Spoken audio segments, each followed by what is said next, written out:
Hi, I'm Patricia, and this is Investigating Vegan Life with Patricia Kathleen.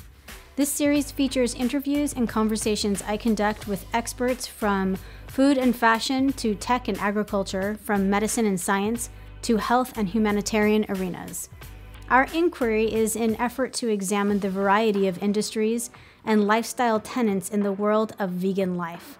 To that end, we will cover topics that have revealed themselves as common and integral when exploring veganism. The dialogue captured here is part of our ongoing effort to host transparent and honest rhetoric for those of you who, like myself, find great value in hearing the expertise and opinions of individuals who have dedicated their work and lives to their ideals. You can find information about myself and my podcast at patriciakathleen.com. Welcome to Investigating Vegan Life. Now let's start the conversation. Hi everyone, and welcome back. I am your host, Patricia, and today I am sitting down with Alexis Robillard. He is the founder of All Tigers, which is a 100% natural vegan and ferociously stylish lipstick and nail lacquers line. You can find them online at en.all-tigers.com. That is en.all-tigers.com. Welcome, Alexis. Hi, thank you for having me. Absolutely. I'm very excited to climb through. You're the first French vegan company that we've spoken to. I've spoken to Irish and Australian. So I can't wait to climb through everything. And for everyone listening, I'm going to read a bio on Alexis to give everyone a good platform for where he's coming from. But before I do that, a roadmap of today's podcast, we'll first look at Alexis's history and brief background on academia and his prolific professional life in the cosmetic and beauty industry. And then we'll start unpacking All Tigers, the impetus for why it was founded, as well as some of the logistics of the who, what, when, where, how, wow, and why, such as funding, co-founders, those types of things. And then we'll get further into the philosophy and the ethos behind the line, why Alexis chose to make it vegan, the story behind it, and all of those questions within that. We'll wrap everything up with advice that Alexis may have and information he can share with those of you who are looking to get involved with what he's doing, purchase his items, and perhaps emulate some of his career success. A quick bio on Alexis before I pepper him with questions. Alexis is a French citizen who has been working in the cosmetic industry for over 15 years in Paris, working for several international fragrances or skincare brands, including Dior, Burberry, Jimmy Choo fragrances. The idea came to him when his preteen daughter started to get into makeup. He noticed that it was either really trendy, but not very green, or green and not really trendy.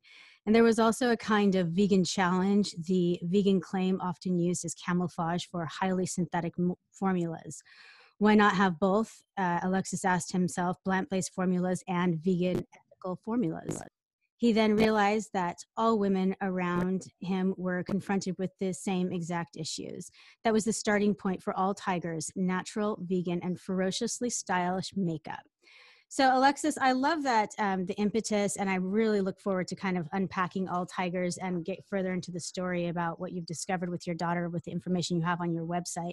But before we do that, could you draw us a history, a brief professional history and academic background? I mean, you were hanging out in Paris at Dior and Burberry and Jimmy Choo, some of the iconic moments of makeup, cosmetics, and fashion. Can you kind of draw us the history of your professional life bringing you to All Tigers? Yes, well, I have worked for 15 years in the cosmetics industry, so mostly in marketing positions for beautiful brands, as you said. So I started at Parfum Christian Dior as a young product developer in skincare and fragrances. And then I moved to the licensee of Burberry and Jimmy Choo fragrances, which is in Paris as well. And finally, I worked for a few years for French brands like Vichy Skincare and Roger Gallet, which is a French wellness brand that are sold both in pharmacies in Europe. So it might not sound like this, but when you hear my background, that actually I've worked on many projects that were linked to natural beauty formulas. But as you may know, this kind of project in where I was would never be launched in the right way with the right focus because the market was not ready, maybe, or consumers were not ready. So over these years, I had some frustration, and I was quite convinced that we could do much better on this, on natural plant-based formula. That's why Absolutely. actually I came at a point where I wanted to write a more personal story, and this is where the idea of All Tigers natural makeup came up. Okay, so let's get into the logistics, get those out of the way. When was it founded?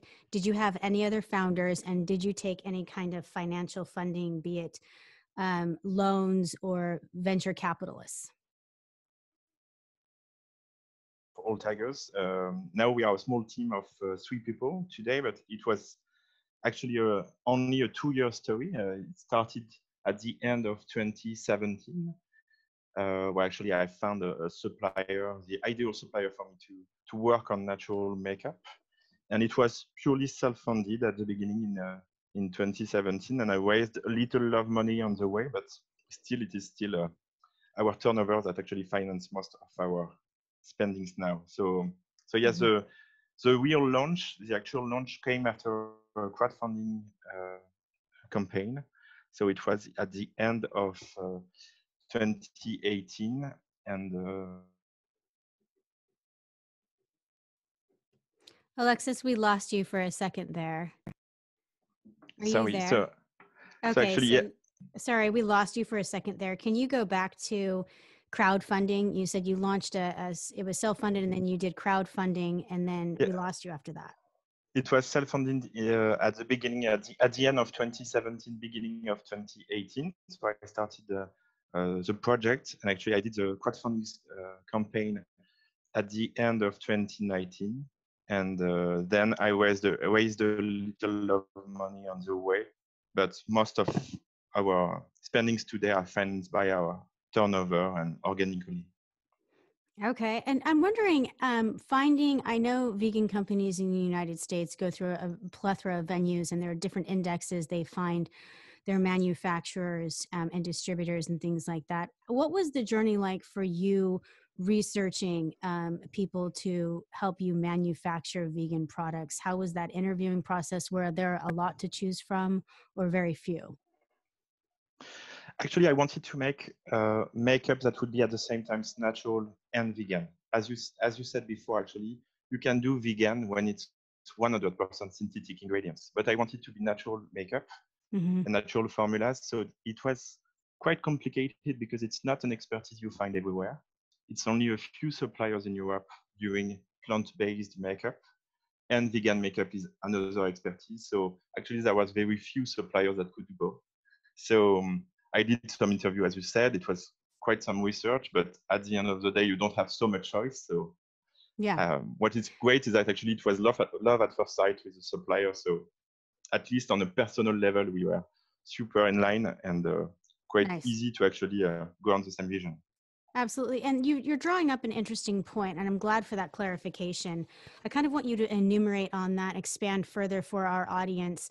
It's something that your website addresses very elegantly, but there is an absolute distinction between something being vegan and still very synthetic and processed. And you have this emphasis towards 100% natural. Can you kind of speak to those differences or how they go hand in hand, but not necessarily always? Yes, of course. Actually, when I started in the cosmetic industry, we were not questioning that much the formulation itself. Actually, cosmetics have a long history of synthetic ingredients. They are easy to supply, they are stable over time. So the majority of cosmetics is synthetic based, and natural ingredients are quite an exception, actually. And there is also the question of animal derived ingredients like, collagen, hyaluronic acid, so much more. I got interested step by step in green beauty, but I was super convinced that we should do both actually. So at the same time, more natural ingredients and also not using animal derived ingredients. So I think that yes, the main challenge is actually to do both. If I just give the example of lipstick, for instance, they say that a woman would eat up to 2 kilos of lipstick over her lifetime. So you would expect most brands to select very wisely their ingredients, particularly super healthy. But when you look into the ingredient lists on the lipstick packaging, there is nothing you would like to put on, I don't know, your daughter's lips or your mother's or your wife's or your sister's. It's quite nonsense. It's 2 kilos of crude oil. It's petrochemical based. It's silicones. It's a lot of questionable chemicals, ingredients, and animal derived stuff as well, which is quite unclear when you read on the label of the packaging. So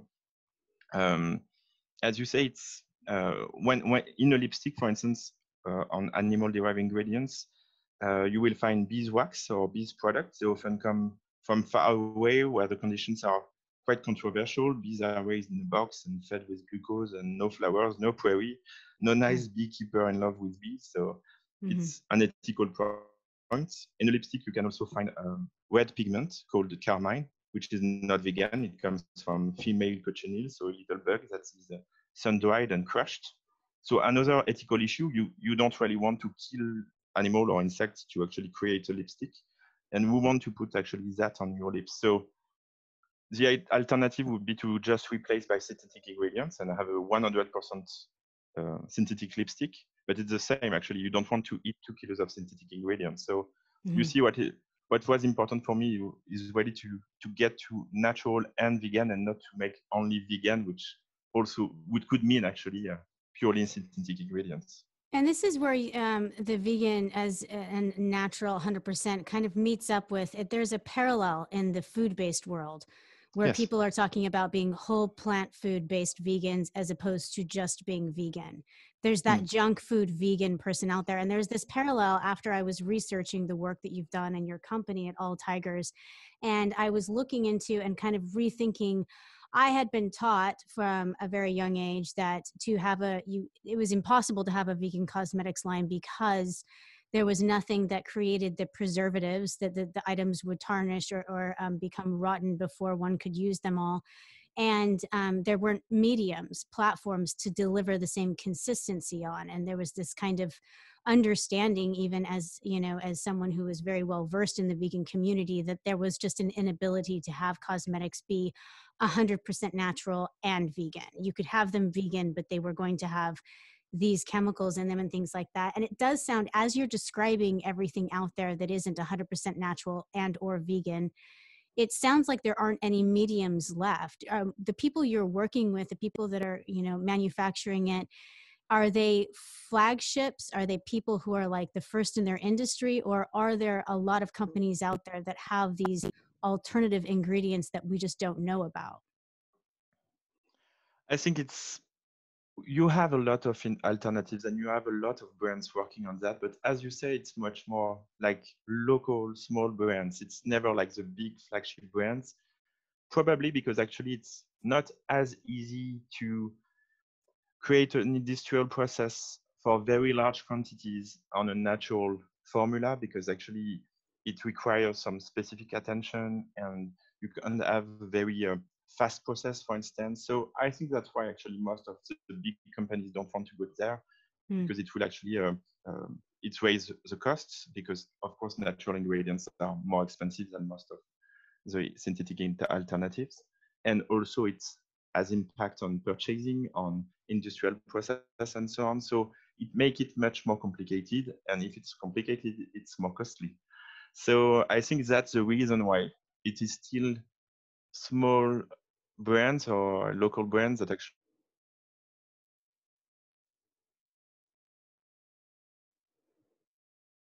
Alexis, I lost you again. Hang on one second. Let me tell you when you're coming back.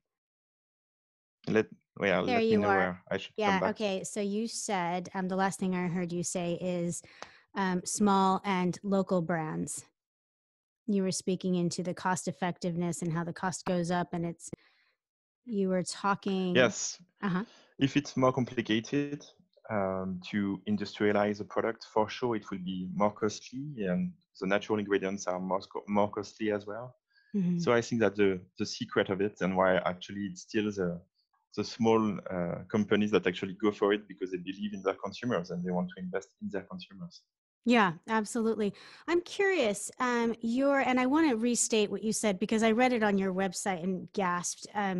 The average woman will swallow 2 kilos of lipstick in her lifetime, which, and I had never even really clarified, even the most natural of lipsticks, whether or not I wanted 2 kilos of that going through my digestive tract over my lifetime. And your story is interesting. It starts with your daughter coming of age and getting into cosmetics. and all of that. Can Yeah. you kind of speak more to that? How did that whole thing transition into you kind of thinking about what products you did want her using? Yeah. Uh, Actually, the idea of All Tigers came, as you said, with my daughter. She is 14 today, and so she was a pre-teenager at that time, and she was planning summer camp. And you know, at the end of the summer camp, there is a party, and when you're 11 or 12, you plan this event as if it was the Emmy Awards night. Mm-hmm. So, so she was looking for a lipstick, half joking, half serious. And when we looked together, I was quite surprised because we noticed it was either really trendy, but not that green, or green and not really trendy, as you said before. And I realized that all the women around me were confronted with the same exact issues. They wanted more natural lipstick, but they didn't want which brand which brand they should choose, or which retail they should go to find this kind of products. And if they knew some products, they were not into this kind of the look and feel of the products were not that attractive. So there were a lot of issues that I thought at that time we could actually solve. And uh, when I actually my process was very simple. I just thought about the women and I asked women what they wanted. So I did a lot of one-to-one interviews to actually understand what was for them the perfect lipstick.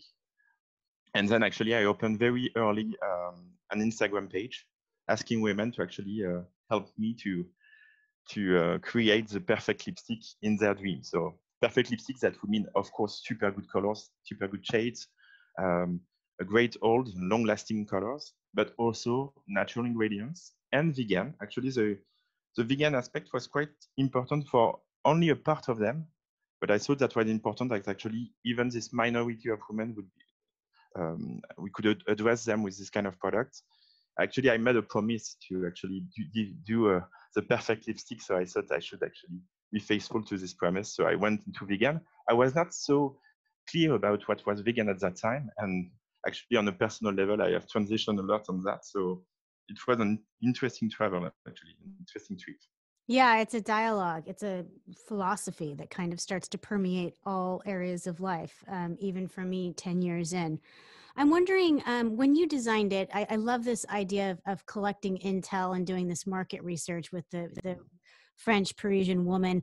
When you designed your lipstick and nail lacquer, was your target audience solely the French woman or female identified, anyone who wants to wear lipstick and nail lacquer?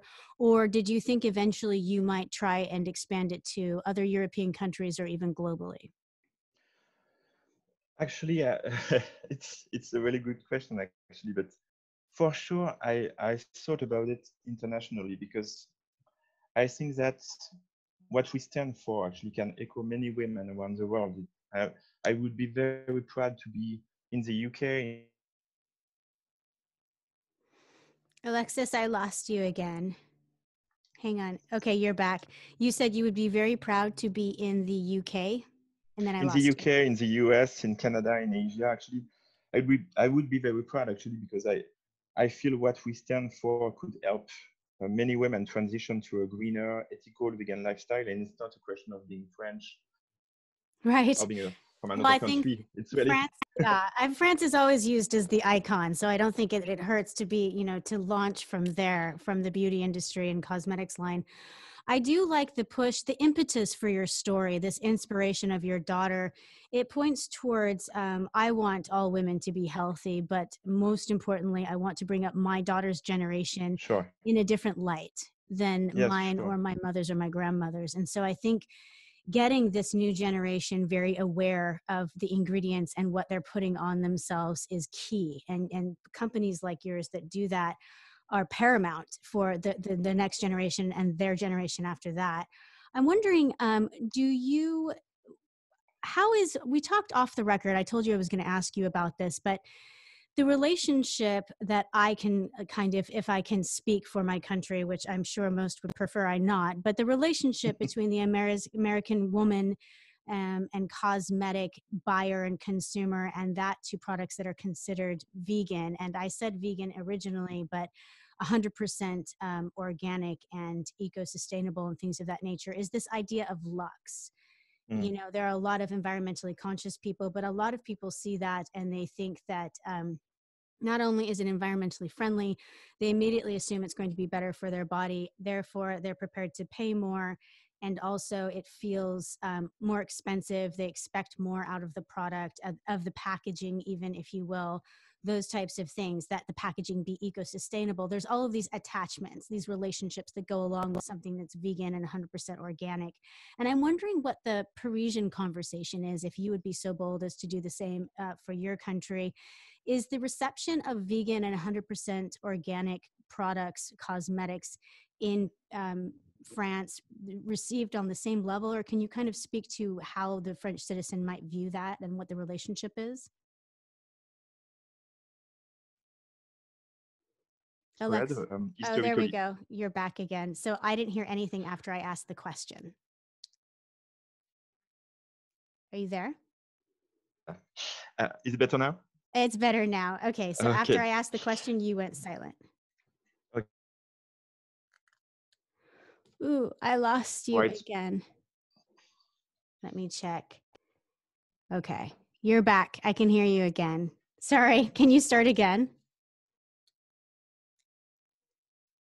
No, I've lost you again. It's as though the world does not want you to answer this question, Alexis.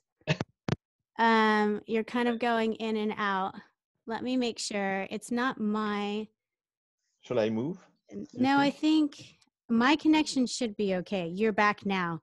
And now I'm dying for the answer because it's in this suspense. Okay, go for it. So I was saying, yes, organic, I think is already a bit widespread in France. You have historical brands that were already there for a long time. You cut out again. Let me see. Alexis, I can't hear you. Let me make sure and check. I'm going to text my tech guru really quickly.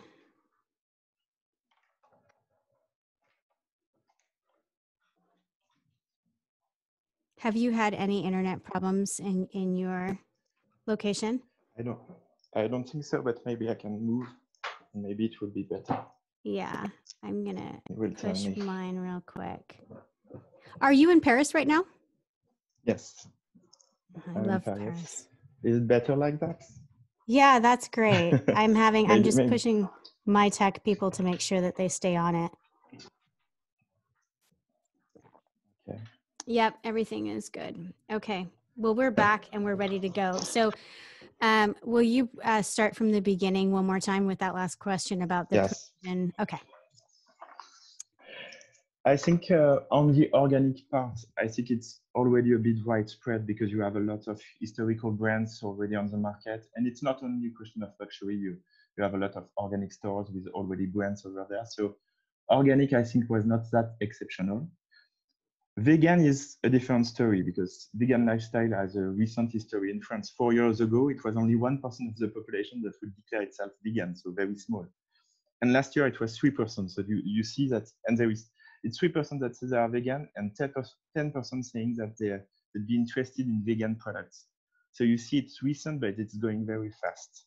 Mm-hmm. And once you are in this direction, I think there is no way back. I see myself, I have done some big steps on that, and for sure I won't go back. So I think that you can get into this subject for various reasons. It can be, I don't know, medical because you're lactose intolerant, or because you're into more respect to animal, or because of the environmental impact. Many reasons, but for sure it is more about being an educated and aware consumers about the environmental impact is for sure important. But yeah, it's if we talk about beauty products, you have vegan products at every price. So it can be a luxury, but it's also a question of, I think, education, values, ethics on a social, environmental plan.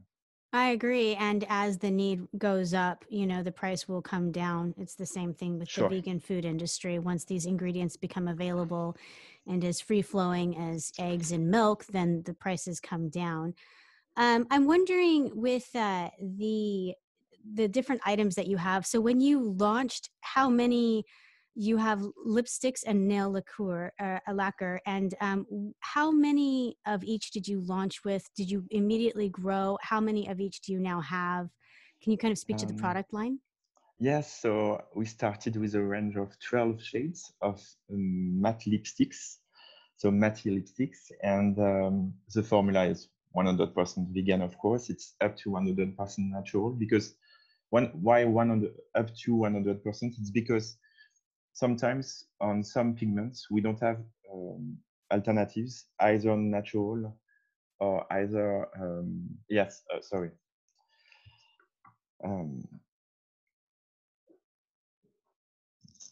I'm sorry, I've lost you now. No, that I'm here. No, sorry, sorry. I've heard everything. So you started off with 12 lipsticks, and did you yes. have nail lacquer at the same time, or did that come later? Sorry, yes. So we started with the 12 shades of matte lipsticks. Then we launched the nail lacquers. It was the second step because actually, we asked the community, especially on Instagram, for every big steps actually, and we asked the community what should be the next step after the lipstick, and they say for sure it's nail lacquers because it's full of controversial ingredients and so on, and you could do much better. So actually, we took a big step into new plant-based ingredients. That was super interesting. And actually, the nail lacquers, we have great colors, super long hold, super shine, and super practical to use and apply. So people actually see absolutely no difference with their current nail lacquers, and still it is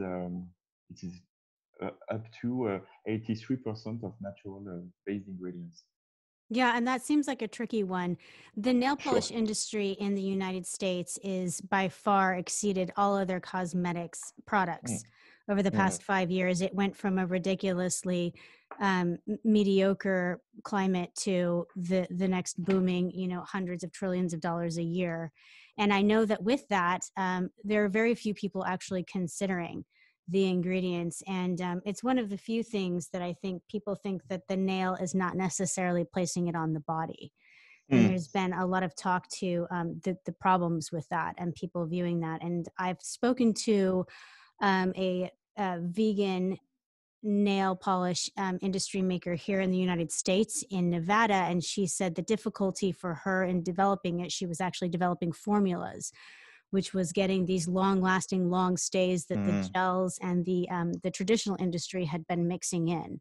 Yeah. And so I know that it's a booming industry, but to get a really good vegan, 100% natural one would be a unicorn.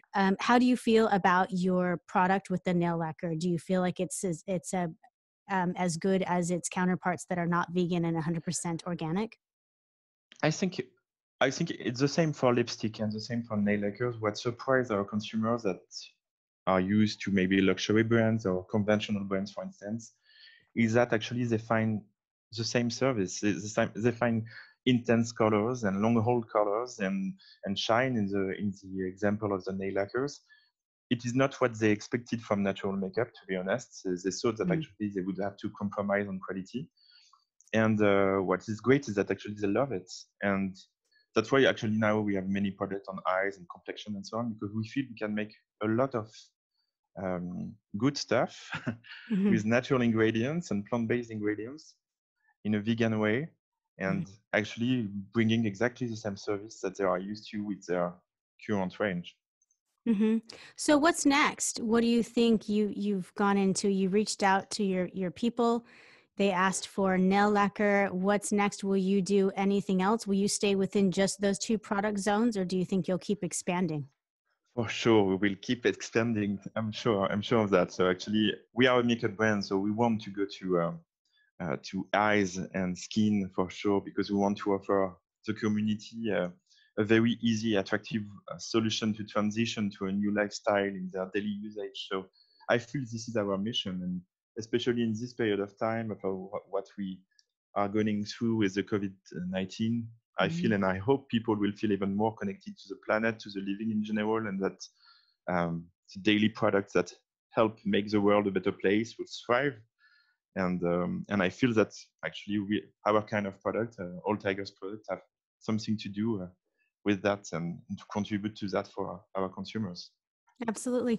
Well, I want to know about your packaging. Is there anything particularly special that you addressed with the packaging or the vessels that the products are delivered in? Yes, of course. Actually, we wanted to make something global. So actually, for instance, the carton box of the products, they are um, low carbon carton Mhm. coming from sustainable forests. So the idea is really to have no particular varnishes or metallic elements that would actually reduce recyclability. So the idea is to have a carton box that you can really easily recycle. Mhm. For instance, the plastic we use is recyclable as well. We use aluminum cap that is purely recyclable as well, glass bottle. So the idea is really to be inside the what in Europe you have natural labels that actually edit some kind of playbook on packaging. So we try to really follow all the rules to make sure that actually we make the best choices also on every element of the packaging. Yeah, that's fantastic. And I'm wondering about the name. Oh yes. How did all tigers come up? I love it. I think it's fantastic. But where did it come from? Oh, it's a long story actually, because as I said, actually I was meeting women a lot when I was starting to understand their needs and to design the perfect lipstick. And one of them actually told me, I feel that women are not enoughly listened to by cosmetic brands. That's why formulas are nonsense as well. So because actually, if you ask a woman what she wants to in her product, she would probably tell you natural ingredients for sure. So actually, she told me what you're doing with this project has a strong feminist dimension. And actually, I totally agree with that. And we were talking about feminism in cosmetics. And this friend actually told me, what is a paradox is that being a feminist is feeling at the same time very strong, very powerful, and at the same time very threatened. And Hmm. I said, oh, okay. So it's just like tigers, actually. They are super powerful and they are endangered species. And she told me exactly, we are all tigers. And that's how the name was born. So it became, we are all tigers, all tigers. So today, actually, we are a proud member of international organization, 1% for the planet. And we give back 1% of total sales for wild tiger preservation in Asia. It's a very complete program. They protect tigers, but also the ecosystem, which is very threatened in these areas. Yeah. So you see that we wanted to show also our respect to the living in every way. So not only the tiger as an icon, as a symbol, but also in a very concrete way. And when we say all tigers, what is nice is that for women, it's not about seduction like in many makeup brands. Actually, All Tigers is a celebration of strong women who celebrate their strength, courage, passion. Each Mm. makeup color has a nickname, which is like hit it big, call me queen, hear me roar. So it's a mantra, something you could say to feel good and strong for the day. So we really want to inspire women in a different way than conventional makeup, and not just about superficiality, but something that comes very deep inside. Yeah, I really appreciate the dialogue and the rhetoric that you're having with your friends and colleagues and Mm, clients about feminism and kind of divorcing this concept between cosmetics and the male gaze, or sure. this idea of seduction and things like that, and it reaching more into the community in which it lays upon, Yeah. which is women or female identified, or men that are looking to engage in this, returning the use back to the user, and the power and the dynamic between the relationship of the product and the user back to them is paramount, I think, when you're Mm, looking at makeup that is moving forward into our daughter's generation. for sure. Returning that, the association and the utility of it back to them is really, really powerful, and I appreciate that. I'm curious, well, first of all, before I forget, because I do tend to forget the logistics, when someone is shopping for your product, do you have a brick and mortar store? Do you have an online presence? Do you have third-party retailers that sell your products? Where can people look for it? So actually, we have one e-shop, which is en.all-tigers.com, which is in French and English, and which is our first store today, and we deliver worldwide today. And we are also sold by partners in 10 countries in Europe in about 300 doors. It's a mix of online, offline concept stores, perfumeries, department store, pharmacies, beauty spa. What is important to me is that we share the same interest for natural beauty, that the natural beauty customer actually can go there and shop the right product, not only ours, but interesting brands around. But yes, we are quite available, but today mostly in Europe. Do you ship internationally? Sure. From our e-shop, we shop everywhere. We ship everywhere. Wonderful. Well, so everyone jump on, everyone listening. I want to wrap everything up with the most recent climate. I don't like to avoid it. And if you haven't had a significant dialogue with yourself or the company, that's all right too. However, I'm wondering what the conversation that you have between your customers, or if you've tried to kind of address the COVID-19 pandemic, and how you have such a very specific product that has a relationship with the environment and things of that nature that have an inherent dialogue with things like pandemic and things that come about from disturbing natural ecosystems and things of that nature. Have you had any kind of marketing or overt conversation or any personal dialogue with yourself about how it might move All Tigers forward or change your dialogue and how you market with your customers? Oh yes, because actually the lockdown actually came quite suddenly, and being in touch on a constant basis with our community was, for me, actually a way to keep a positive mood and feeling useful to people.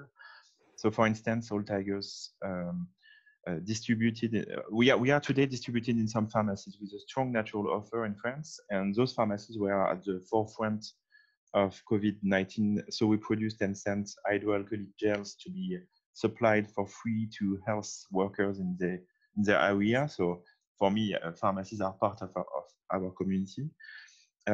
People love in another way, actually, people love the layout of our packaging because it's a lovely drawing with our white tigers and a colored jungle. So we edited a coloring version that actually you can color yourself for grown-ups or kids, and you could download for free and print on our website. I also organized live talks on Instagram with French entrepreneurs in beauty and fashion, and we explored their tiger spirits, the mix of passion, energy, resilience you need to build projects, and that was really inspiring, I think, for me, of course, but also for all the people actually following the live talks. And we made a lot of contests with other ethical brands on Instagram to have them discovered by the community and show them that it's not only about makeup, but it's only about fashion and skincare and other ways. That those brands are amazing and nobody knows them, and they should actually be known by everyone. So it took different ways. Some were more serious, so some were more entertaining. But we were very active to our community and we wanted to support everyone. Our e-shop was closed a little bit because at the beginning our logistician had to deal with more, I would say, necessary products and makeup. But then we could reopen, and since we opened, actually we see a very strong dynamic. So I assume it's the same for a lot of e-retailers, but I feel people actually will actually need in this kind of period, feel that the brand they believe in and they trust actually helps them go through this kind of period.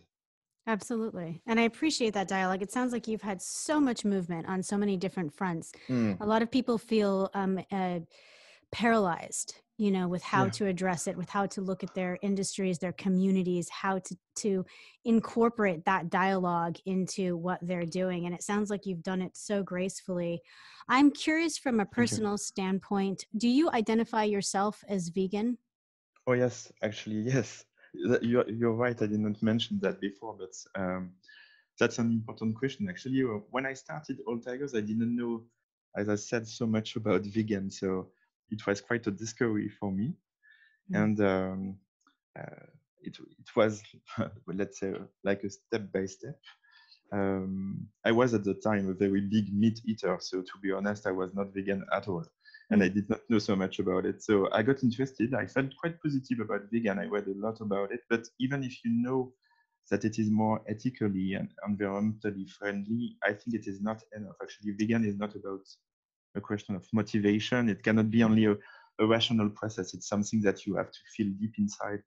So you have to feel deep inside that it is fair, that it is right. So to be honest, It came step by step. So I first stopped eating lambs and then cows and then pork. It's a step-by-step process, and probably I will discover new elements. But each step was a small revolution on a personal level. And to be honest, I feel that the only unpleasant thing about it is that everybody around you have something to say about it. And in fact, it's very useless because they all want to give you advice and saying that you're stupid to go there. But it is so personal and so intimate that actually a rational discussion cannot really make you change your mind. So anyway, at some point, now I can really, yes, identify with the vegan community for sure. Yeah, and it's an interesting time. I think the one thing that unifies us from vegans all across the world is that exact social dynamic of the ostracization. I've never angered anyone more that I didn't know than by telling them that I was vegan, from a waiter to, it's the most amazing statement in the world. And to bear that all the time can be exhausting. However, what I will say, and I tell my children all of the time, which is, in your lifetime, what is happening, not just with the tragic pandemic and things like that, it will come to fruition as being at least a very logical and sustainable lifestyle. And that questioning and discrimination ought to subside, like before your very eyes. And how I lived will not necessarily, hopefully, be how you lived. So that will be interesting, to say the very least. I'm curious. But what I didn't say is that actually it's important to say to your listener that even if you're not vegan in food, you should actually go for vegan beauty because it's a question of transparency. You just want to know what is in the product and you never think that it will be animal based. So for sure, for just that reason, it's interesting actually to get into vegan beauty for sure. I concur. And I think the majority of women and men that I know that wear makeup and do use vegan and try to use plant-based products are not vegan. They really do care about, and I like what you said, the transparency, understanding the ingredients, or at very least when you Google them, not being horrified at what they are, should be something we demand of our products, right? Yes, sure. In France, you have many mobile apps that help you to decipher the ingredient lists for cosmetics. And for sure, this boosts the trend of clean, green products. But most of the time, people are very, very amazed by what they find and surprised by what they find in the formulation, even for products they have used for years. So I think it's important that actually people just get into it, get aware of it. And transparency is for sure the key. It's a key value. I do too. I completely concur. I like to sign off all of my podcasts with kind of reaching into you as a person, as a business owner, as a founder, as a father. We've been in interesting times, and it's been, a lot of people, it sounds like yourself highly included in that, have done a lot of self-reflection, have looked at their own industries, even if they were beneficial in the past, even if they prospered during the pandemic, and created a new dialogue with themselves about what it means now, to be kind of surfing out this pandemic and even looking forward to hopefully the cessation. Do you have like a top piece of advice or two pieces of advice that you give yourself or your community or your daughter regularly that you've kind of honed into the tincture or the nectar of what is good and what to drive your life by, what to sail your ship by? Well, I don't know if it will be words of wisdom, but actually I always say be aware and do good. I mean by that I think you should know what you are doing, know what you're eating, know what you actually put on your lips, on your skin, know the consequences of what you purchase, of what is hidden maybe behind what you purchase, and do good. I mean by that doing the right choices and trying to do something fair, something that is right, something that you feel is right, something that is completely aligned with your values and convictions. And I think that is the main point. So that's why I said to my children, I have one daughter and two sons. So to my children, and for sure, it is something that actually guides me also now, saying that if you get into an entrepreneurial product, it's for creating something new, and this new stuff has to be aware and do some good in a way. So that's actually something that guides me in every actions. I love that. I think that's absolutely perfect. I'm going to quote you on that when I quote this podcast. Be aware and do good. The more simple, the more profound, as all Buddhist philosophers and Lao Tzu have proven. Alexis, we are out of time, but I wanted to say thank you so much for speaking with us today and giving us all the information about your life and your company. Thank you very much. Absolutely. And for everyone listening, we have been speaking with Alexis Robillard. He is the founder of All Tigers. You can find them online. It's en.all-tigers.com. I encourage everyone to get on and check it out. The story you can look into further is fascinating. And for those of you listening, thank you so much for giving us your time today. Until we speak again next time, remember to stay safe, be well, and always bet on yourself. Sluncha.